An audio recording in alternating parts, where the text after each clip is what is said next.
The Denver Broncos and the Oakland Raiders cap off a Monday night game in which, look, if you watch that game, you know it wasn't as close as the score suggested.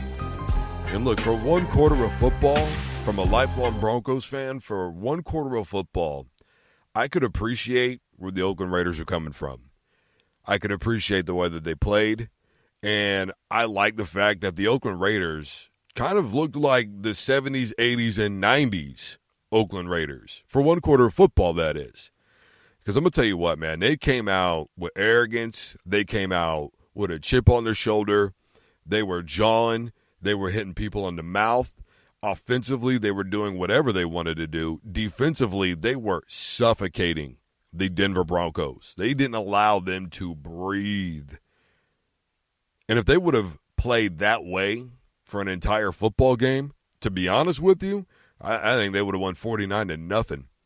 If they would have played that way for a full 4 quarters, Denver would have never made it past the 50-yard line, and the Raiders would have been all up and down that football field doing whatever the hell they wanted to do.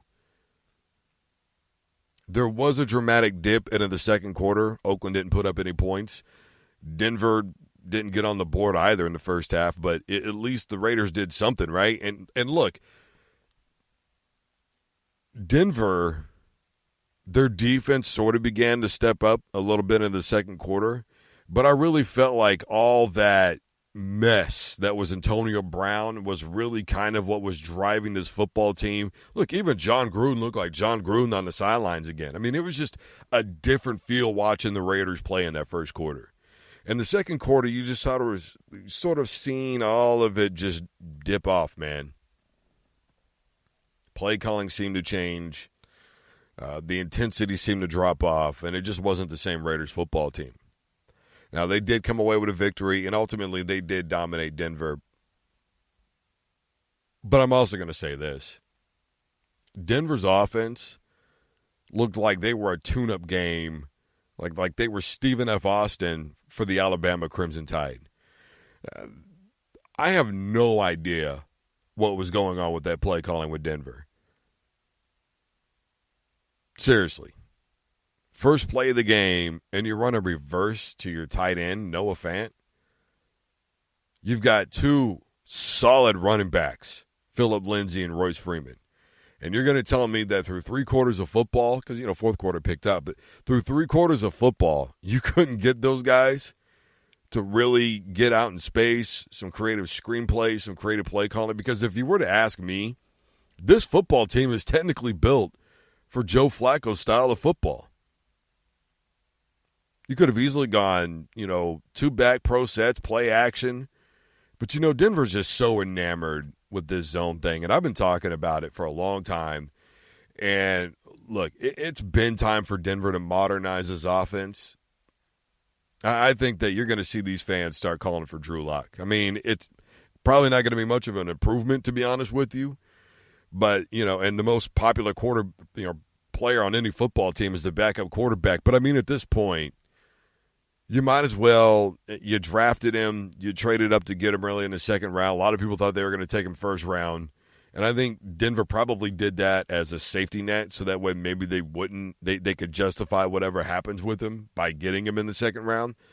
But regardless of that, you're going to have to just modernize the offense. You're going to have to start running some option plays. You're going to have to do something. Spread these defenses out more because they are just keying in on the nonsense. Nothing you did was clever. Nothing you did was cute. Nothing you did was fancy. Nothing you did worked until the fourth quarter, and you were basically collecting garbage yards and points. Which is why I say, again, if the Raiders would have played the way they did in the first quarter, that would have never even happened. Denver may have got a field goal.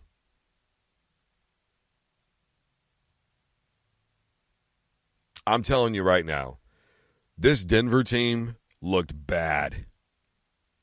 And there were some bad-looking football teams. The Steelers look bad. I would still have more hope for the Steelers than I do the Broncos. The Dolphins look bad. I don't know that I would have more hope for the Dolphins than I do with the Broncos, but I'm telling you what, it's damn close. Look, if this was 2013 Joe Flacco, I'd be all about this. If it was 2013 Joe Flacco, that is. But this is 2019. You know, his days of throwing for 300 yards in the playoffs and playing with an attitude and being cocky and being a leader and just knowing who he is and being the alpha male in that locker room are done, man. They're done. I don't think it's time for John Elway to go. But I think it's time for maybe John Elway to consult somebody and say, look, what type of offensive coordinator do I need to run the offense that is going to help us win the football games? We need some tempo. You know, we need some spread formations. We need some option plays. We need some wide receiver mid-screens. We need less obvious play calling. We're putting ourselves in predictable situations.